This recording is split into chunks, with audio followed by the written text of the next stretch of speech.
And this is the product of my research and consulting work with businesses, nonprofit organizations, community, government officials, higher education and K-12 education leaders and teacher leaders. So a number of people who have shared with me their insights about what we've called regenerative leadership, going beyond sustainability, and what it is that actually has allowed them to be highly effective as regenerative leaders. So you'll see that the framework actually has 4 quadrants. And I borrowed the 4 quadrants from Ken Wilber, an American philosopher who lives in Boulder, Colorado, who had developed this framework of the all quadrants, all levels, and the theory of everything, and other works of Ken Wilber. For those of you who want to go deeper, I would highly recommend it. Another person that I've actually based a lot of my work on is Otto Scharmer at MIT, and Theory U, and his more recent work now in actually envisioning emerging futures. But I'll get back to that. So why 4 quadrants? Well, these 4 quadrants actually represent 4 distinct dimensions of the human experience. Below the surface, we have the interior or the subjective world of individuals and the collective. Above the surface, we have the external world of objects, of behaviors, of society. So these are the 2 dimensions, again, of the individual and the collective. So as we go through the framework, I'll explain what each of these quadrants has and the other elements that make it up. But between the upper level of the objective world, the inner level of the subjective world, is what I call the field of emerging consciousness and empowerment. And this is what Otto Scharmer calls the Eingang. This field, which is the humus or the soil, the nutritional earth, where our consciousness actually emerges into the world of behavior. So, but this soil is what actually we as regenerative leaders actually make fertile so that wonderful things may emerge from it. And what Thich Nhat Hanh, a very famous Buddhist, calls, if you have great soil or a great garden, what is it you would want to share with your friends and your family? Would it be weeds, or would you want to share fruits, flowers, and vegetables? So our job as leaders is not to tell people what to do, but to help provide the nutrition for that soil to go deeper and deeper and deeper into the consciousness of each individual, so that they themselves may empower themselves to become who they should become. And how do we do that? Well, leader, you see here in the bottom left, in the personal mindset, purpose, and worldview, the regenerative leader. And what are these elements of the qualities of consciousness? One is that awakening to that heightened sense of purpose. We have found something that makes a lot of sense, that gives our lives meaning, whether it's sustainability or anything else. It might be art, but then we connect art to sustainability, or education, and we connect that to regeneration, or community organizing, or entrepreneurship, or politics. There is nothing in the human experience that cannot provide a sense of heightened purpose, as if this is what we were here to do. The problem is how we do it. So other qualities of the regenerative leader is creative intelligence. This idea that we cannot just continue thinking in the old ways. We have to come together as individuals and as a collective and really encourage creativity. Without that, we cannot actually find new solutions to the old problems. In order to do that, we need to be able to be well-versed in systems thinking, which is something we'll explore more next week in other frameworks and tools. Global ethics is another fundamental quality which we all have, but we don't always meet. By global ethics, I mean there is nothing wrong with all individuals having this particular individual interests, needs, aspirations, and goals. But those needs and goals and aspirations cannot be left to expand unchecked without considering the common good. Global ethics is how I balance my self-interest with the common interest, with the global need or the global rights to everything to access. And all of this cannot work if I cannot have as an individual the sense that I cannot work in the idea of just the short term. As you were working a project, the short term has to be expanded to the long term. When we talk regeneration, we need to think about 200 years in the future, not less than 50, certainly not 3 months or a year. The human race actually works along the term generations, decades and millennia, centuries and millennia. We cannot go back to shareholder management and quarterly reports. These are not sustainable. So the emerging future of as a quality of the regenerative leader is fundamental, being able to create a vision of an ideal future very much in the future. And then we'll see how we accomplish that. So these mindset components are actually translated in the regenerative leader in behaviors as an individual. And of course, if you have a strong sense of purpose, then your leadership will be purpose-driven. And that purpose will be a high level of purpose, based on ethics, based on a noble and a purposeful vision, which has sustainability as one of its key principles, environmental, economic, and social, but also the well-being of the planet as a whole over the long term. But in order to become a purpose-driven leader, you also need to understand that you cannot learn to be an expert leader if you cannot understand how other people are doing things better than you are. And in order to do that, you have to be able to be humble enough to observe those who are doing things better and to learn from them.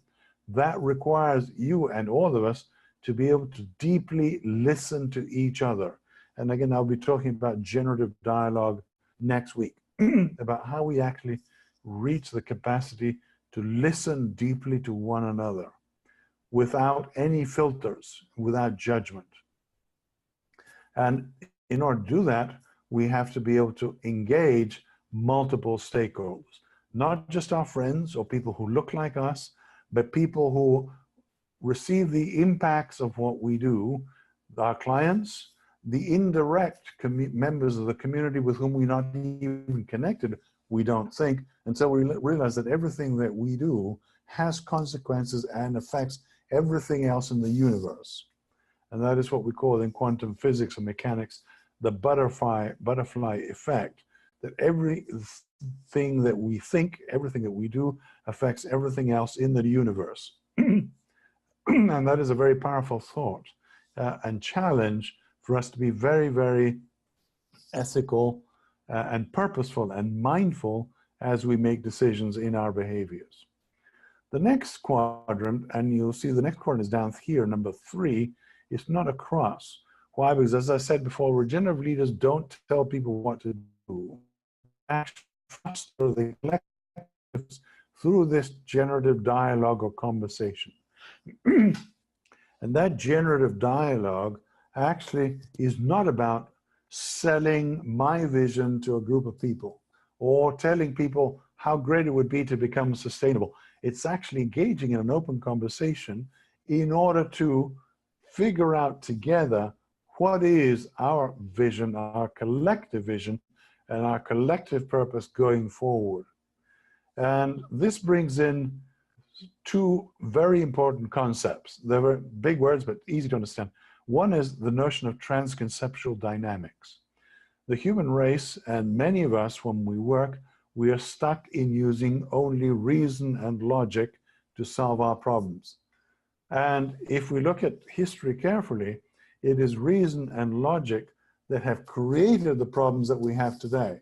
Yes, we have fantastic results in technology and science, in some cases, and economics, but also we have the unintended consequences, which are very negative, which are actually bringing our species to the brink of disaster or even extinction. So what do we mean by transconceptual dynamics? What it means going beyond conceptual. In our meetings, are we able to value emotions? Are we able to value intuition, imagination, And the creativity that I was talking about here, this creative intelligence of the collective wisdom that is not rooted in logic and reason, but comes from somewhere else, which I call that spark of inspiration. These are all human faculties that unfortunately in some work environments particularly, these are not allowed, they are discouraged. And these may be the human faculties and the intelligences that can actually bring us the solutions or the ideas of the solutions that we cannot find in our spreadsheets and in our scorecards and in our measurement of data and quantitative data and trying to save 10% of our waste or improving 3% in our carbon emissions. All of this logical work is actually burning out sustainability professionals. We need to find a different way of doing things. We do that by engaging triple loop learning. Again, complicated term that is quite simple. Single loop learning is actually the learning that happens on the assembly line in a factory.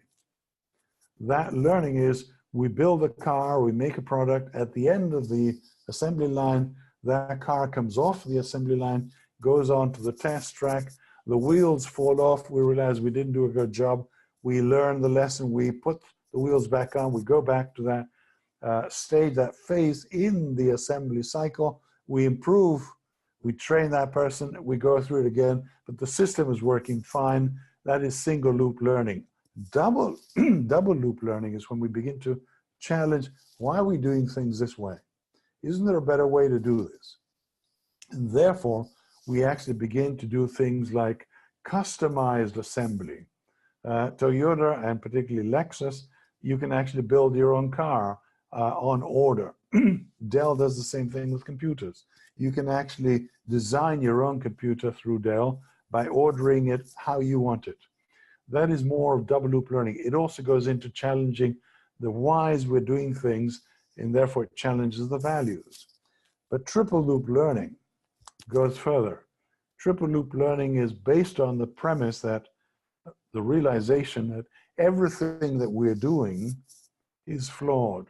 We may need to consider the need to start all over again in redesigning every human system and operation in order to create a society that is more equitable, environmentally sustainable, financially prosperous, and that can live and prosper over the next 1,000 or 10,000 years with the same quality of life as we have today, or even, obviously, even better. So how does the collective behave? Because this is the equivalent to the individual consciousness. This is the collective consciousness that we as regenerative leaders try to instill or nurture in our organizations or our institutions or schools. So how do we behave? Well, the behaviors of the collective are, one is this idea of backcasting. If you're not familiar with this, or reverse engineering, it's the idea of what is the ideal end state, such as sustainability. In 100 or 200 years, what do we see as the ideal condition in which we want to be living as a species and as a planet? And then we strategically plan backwards from that future to the present by saying, what do we need to do in year 199, 190, 150, 150, and this month and next year. So instead of just creating a strategic plan and seeing what happens, we create an ideal future and then create a strategic plan backwards without the unintended consequences that will inevitably happen when we project a prototype into the future without considering all of these consequences well into that desirable future. This is what we call third order change, where we are using this triple loop learning of the trans-conceptual dynamic to build this collective strategy where we actually prototype a solution, work out all the kinks, thinking about what will this look like 200 years in the future, and then once we've tested that prototype, we can begin to mainstream it, that is to scale it up, in order to try and accomplish that triple top line, which, as I said last week, is How can we grow prosperity, celebrate community, and ensure the health of all species for all time? So what other elements come together in the framework? Well, one is that regenerative leadership is purpose-driven, it's shared, and it's iterative, it is never ending. That's the reason for the infinity symbol. This never ends. We never finish learning how to be regenerative leaders. The other aspect of it, this is the internal aspect. The external aspect is how do we work? How do we make decisions? And this is what brings in that idea of the circular systems of collaboration, where authority is horizontal, not top down. We as regenerative leaders do not tell people how things will happen. We bring people together, and together we design solutions. Therefore, in the project, in order to design the solution, you must get your client at the design table before you start. So if you're going to build a community center with disability access, you must get people who have disabilities to sit at the table and tell you why this center will not work and what it needs to have in order to provide access to people with particular disabilities, or if they're blind, or if they're mobility impaired and therefore have to move around in wheelchairs, or if they're deaf, or if they don't have limbs. So the design stage, and we'll be talking more about this technically next week, is critically important for the circular system of collaboration to kick in. You might want to explore the work of Frederic Laloux and reinventing organizations, and particularly his description of teal organizations and how they work in this idea of the self-organizing, co-creating approaches to business, education, healthcare, industry, even in multinational corporations where there is no positional authority. The authority is given to the person who is an expert at the moment of the conversation. And we can talk about that later, and you can read about it more, or you can email me questions about this. So going forward, I'm going to leave you with a very simple equation. Regeneration is inversely proportional to E. The question to us all is, what does E represent? And I'll let you think about that a little minute. Again, it's a very simple answer again. This is the most difficult challenge that as a human species we have to face if we are going to be successful going forward into the future. And actually, as it says in the Brundtland report, being able to meet our own needs and ensuring that future generations can meet their own needs. So regeneration, as I said, is inversely proportional to ego. This is, unfortunately, the most difficult challenge that we have as individuals, and then as organizations and communities. Pride is our undoing. As soon as it is about me, or it's about the people I represent, then at the design table, I have an interest.